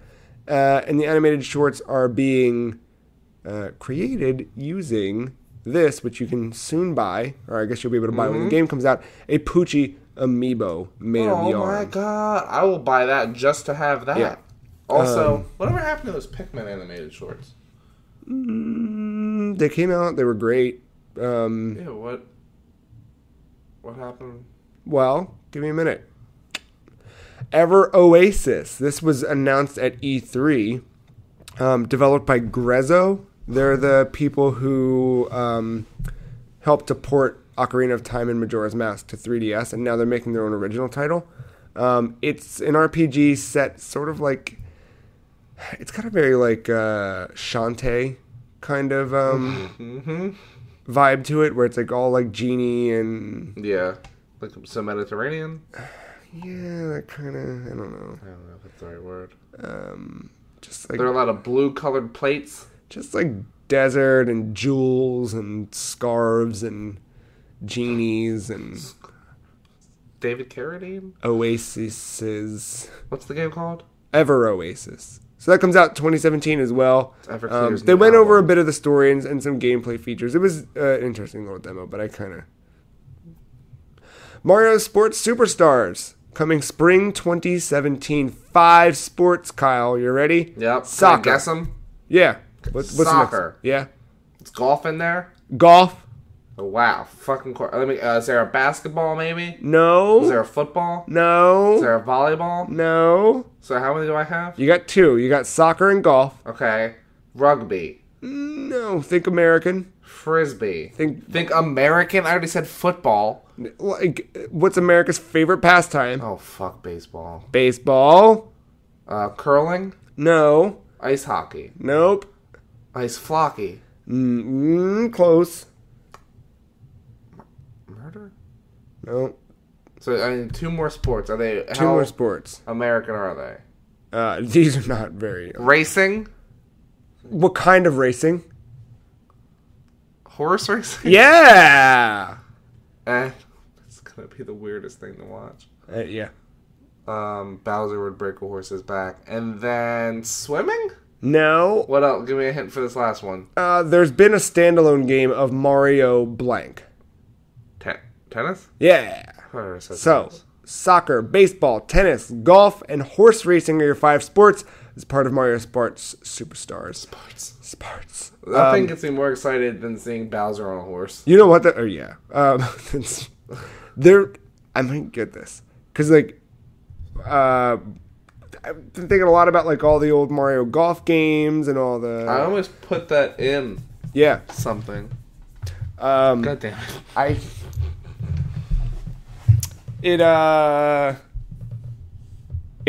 They're cool, and these are all... This isn't, like, just a collection of mini games. Like, this is full-ass soccer.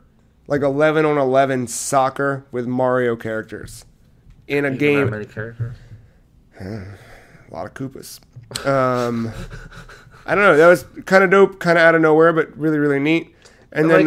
do we have enough goddamn sports games? Do we have enough Mario sports games? They knew that you wanted another Mario game and another Mario sports game. So they gave you that and Mario Party. Thank God. Thank God. Speaking of things that came out of nowhere, Pikmin for Nintendo 3DS. Oh, is it a new or a port? It is brand new 2D side-scrolling Pikmin adventure. What?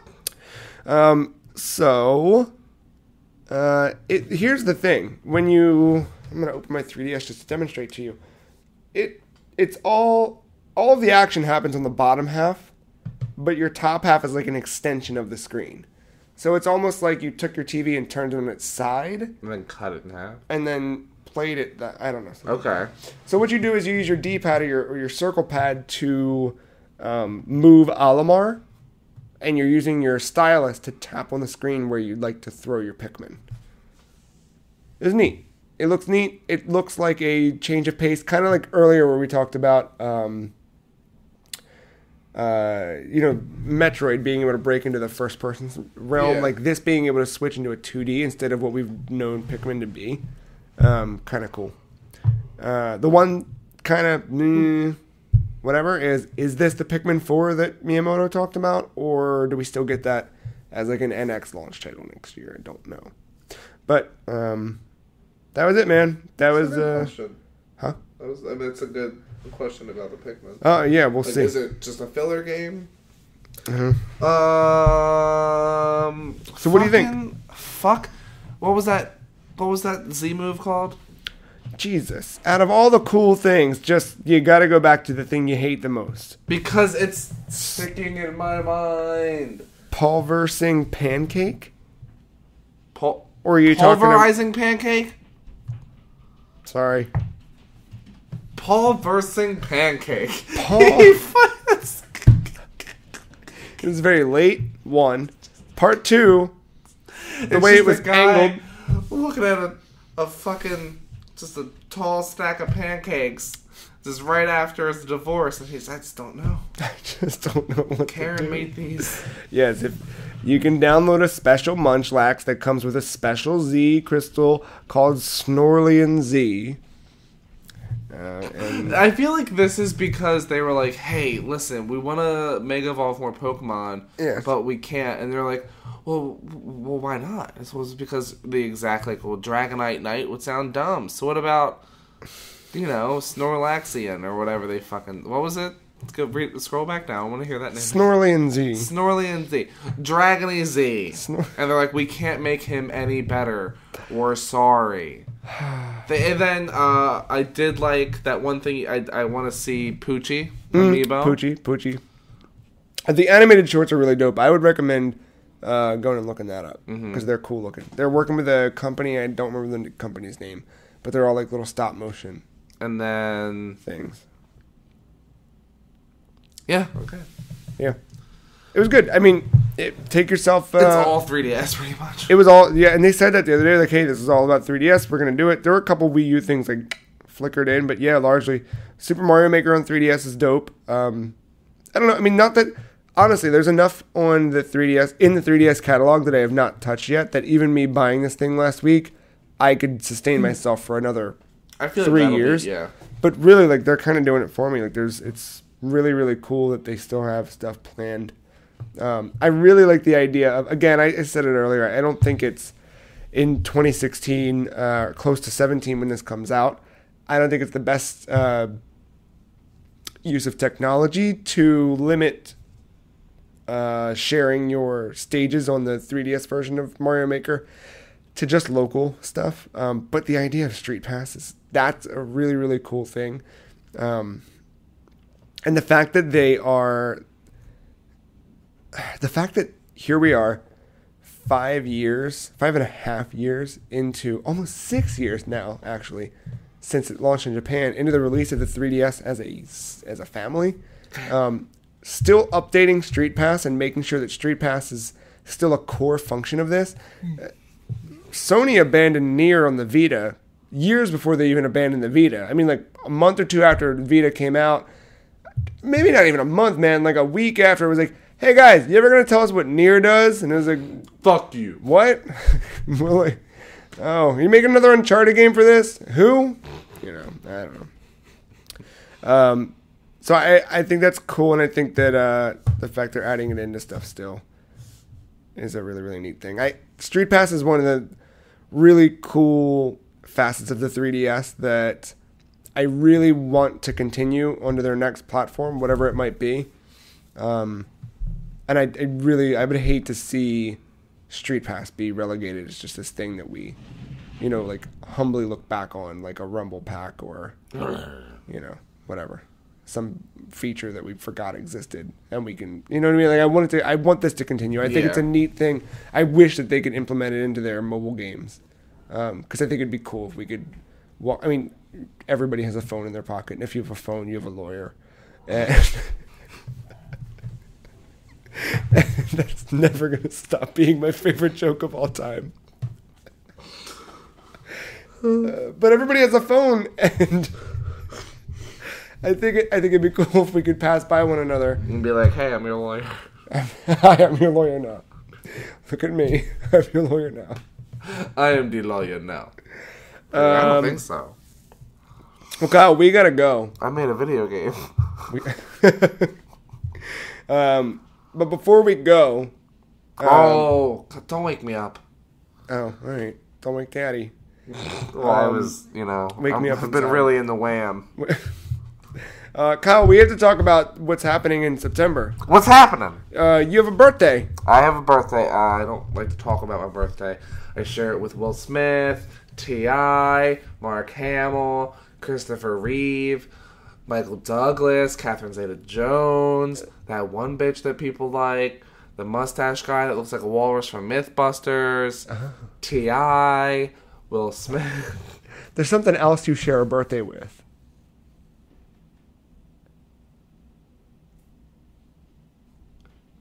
I know what it is.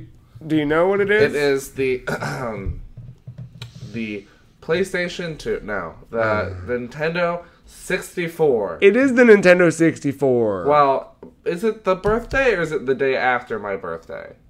Because I'm the 25th, so is it the 26th? It's the day after your birthday. Yeah. Wow, so I don't share a birthday. Let me just call the police real quick. They'll handle this right away. Actually, they'll call my lawyer. It's close enough. But the Nintendo 64 came out 20 years ago this month. That's just wild. Isn't it? Wild. It's real weird. Because I remember, so it came out 20 years ago, like the 26th, which means I was 3 when it was released. Oh my god. And but to me, I remember growing up playing a lot of Super Nintendo. Yeah. And like I showed you my list, and that explains a lot of games on my list, but it was also like, those games were super fucking fun. Like Tarzan. I don't give a shit. It's not. But that was such a fun game. Like these games that I played on there. Yeah. There are some that are like, oh, this is definitely for like a younger person playing. Right. But they could be very like, not like horrifyingly scary, but they could be very like stressful. Yeah.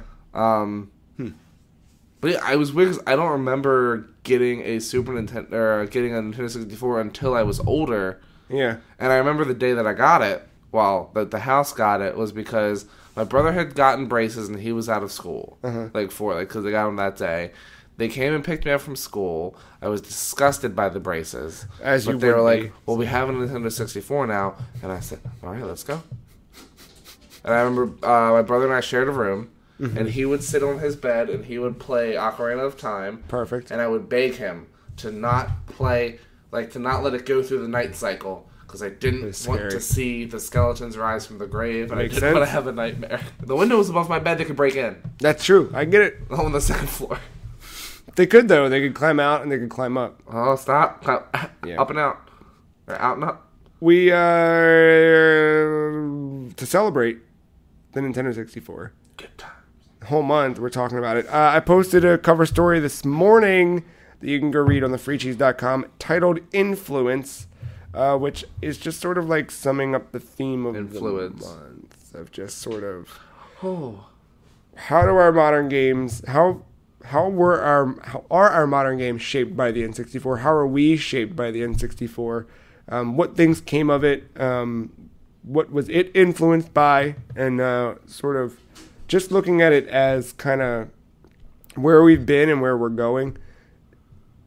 Similar to that same theme with, the lawyer making the RPG of just... The lawyer making a phone call. Right? And if you can make a phone call to a lawyer, then you have...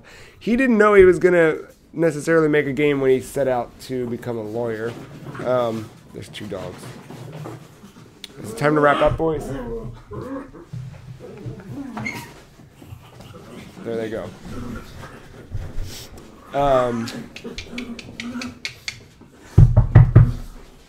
They don't care. Just not smelling dicks. But yeah, just the idea of we don't know where things are going to take us, or where they have taken us, or how we got to where we are now. It is weird. Like if you sat me down, when I was younger and I was playing Super Mario 64, and someone was like, "Hey, this is what's gonna come next for him," and it was Super Mario Sunshine. Never. I was like, "Fuck you." Yeah.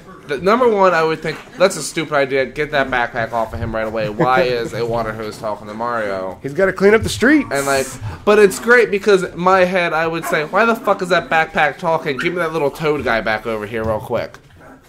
I get that. Let me get that turtle to yell at me a bit more. Not this backpack, which is through the roof. And those weird island creatures. I loved that bit game. I don't want to get in the GameCube. Still haven't played it. I'll go too much. Yeah. You've never played Super Mario Sunshine? Nope. Wow. It'll happen this year. We're going to do it for the 15th anniversary of that. Beautiful game. Well, hey, for N64 month, we did a thing. We did a thing for the 20th anniversary. We put together a list of our 20 favorite Nintendo 64 games. So starting on Monday, September 5th, you'll see number 20 posted. And then we'll count down Monday through Friday, 20, 19, 18, 17, so on and so forth, until we reach number 1 the last Friday of the month, or somewhere near there. It should be close to that. Something like that. I think so. We've got it all mapped out, all planned out, really, really excited about it. And then obviously we'll be talking about just the console itself and the history of it and what we remember of it and all of our stories throughout the podcast. And my stories! Over on the website, of course. I think we learned a lot from our Metroid month of kind of how quickly we can become burnt out on one topic. Mm-hmm. So this month I think we're going to be trying some different things in terms of balance and content. And we'll see. It's a learning, growing process. I please ask everyone listening, if you are listening, just, which I guess if you're not listening, listen. If you're not, then you should. If you put the energy out into the world, then the world will put it inside of a lawyer's hands. Hold on. I just got served papers? What? Where? What is... reach out and let us know what's good, what you like, what you don't like, what you want more of, what you want less of. I think I put the call out for that last week. I'll do it again. Leave it in the comments to this episode. Send us a private email if you'd like. Podcast@thefreecheese.com. Tweet us, all of that. You can find us. It's not hard. The internet's an easy, scary place to find what you need. What are some other pieces of social media that, like, what are just like some really unknown things that people still barely use? Yelp. Find us on Yelp. I bet you we could find a way to get a Yelp account and have people review us on Yelp. We could do that. Make reservations. Mm-hmm. That'd be open table. If Memory of Bench can show up on Pokemon Go, I don't know why the free cheese can't. That's true. Yeah. I don't know. But no, please let us know what works and doesn't work. I think one thing that we can improve on is episode time, because here we are again, almost 2 hours long. Episode rhyme. But with that, this has been episode 160 with myself and Kyle. I will be back Sunday with Mark for episode 161 as we continue to balance out this old schedule. Mm-hmm. But actually, I think next week we should be able to do another daytime episode. Okay. So we'll have all three of us, which would be cool. But yeah, we'll be back soon, regardless. You just keep subscribing, and you'll get them all. Yeah. Or head over to thefreecheese.com, where you can find all of our episodes. Follow us on Twitter. The Free Cheese is at Some Free Cheese. Kyle is at Not Kyle M. I am at The Free Cheese. And the aforementioned Mark, who is not here on this episode, is at aug_mental. We're on Instagram. We're on Tumblr. We're on Facebook. All of the grams. Mark's been making sure our Facebook page is nice and pretty and up to date. So go there, facebook.com/thefreecheese. Show. We have a Netflix show coming soon. Yeah. Called Cheesier Things. Winona Ryder loses me and just screams at walls the entire. That's all you need. Cheese! You know, I think I'm going to do that down here. Cheese? Cheese. You're going to waste an entire wall to that bullshit? Don't do that. No, not to paint letters on my walls, Kyle. Just to hang Christmas lights down here. Christmas lights? We should put fucking Halloween lights up down here. I mean, I could. Don't say you love the fall and then not back it up. No, I do, but like... I watched The Other Sister today. Are you familiar with The Other Sister? I know The Other Sister. It's pretty good. It was crazy. I wondered how offensive it was when it Ribisi. came out. Like, who got offended by that movie? No one. That's why it came out. Like, otherwise it wouldn't have... Yeah. Do you think it could have been made today? In today's time? Absolutely not. You can get away with it in 99. That movie, no. Just because they played it the way they played it. You know what I mean? Oh. Now, it's that thing, like... That almost... Well, they had sex, but they didn't show them having sex. No, but, like, the I Am Sam approach, like, that's a different tone than The Other Sister. The Other Sister is sort of whimsical and light. Yeah. Like, almost... Not poking fun, but just sort of making it... It showed how life can be. Whereas, like... With someone with a disability. As more of a... Sam, it was, like... Clearly the mother of Dakota Fanning. No, but I Am Sam was more of a dark, like, dramatic look at disability. I also think you're right about whimsical, because there's one scene in the beginning of the movie where she runs away. Yeah. And she leaves the gate, walking in one direction. Yeah. And then a few seconds later, see her running across the other, like, in the other direction. And I was like, I wonder if they marketed this as a comedy, because everything this far. I think if you watch the trailer, like this makes me think it's a comedy. Yeah, because it cuts it together in like one of the trailers where it's like of course, like it's a family movie, and I remarked to Kristen about how what a fucked up title too. Like, the other sister. Who's that? Well, that's the other sister. Yeah. That's the cave dweller. Yeah, like that's a fucked up title. It could not have. There's no way that is made. Sarah Paulson was in that movie. Yeah, and I realized she's been in a lot. Like she's been in a lot of. She's all of the movies. She's every movie that's ever been made. Yeah, but no one gave a shit about her until American Horror Story. That's the way it works. It's the way the cookie crumbles. You know, yeah. They say in that movie about the movie. You ever watch that movie? About the movie? I did. I read a book about it. I was driving today, and there were a lot of crows, and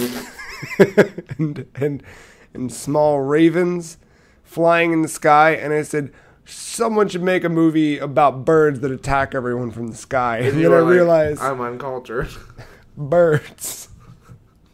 I wish you would have said. And then I thought Monsters Inc. And that's kind of what the fuck.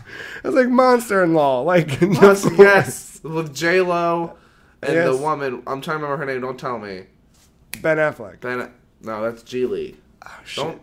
I think he's off limits now. Is he? Ben Affleck is off limits. He's transcended it. Absolutely, he has. He has redeemed himself 1,000-fold. I guess. I still like that part. Like, I want you to go back, just watch the scene where I watched the movie! Goes to Lex's dinner party. I watched it. And he's just like, I like those shoes. shoes. And I was just like, what the fuck? Where are you coming from? I love it so much. Boston Bruce. Very good. Well, this has been another thrilling episode of The Free Cheese. Thank you for joining us. Thank you for listening. Thank you for hanging out for another 2 hours. I'll see you very, very soon.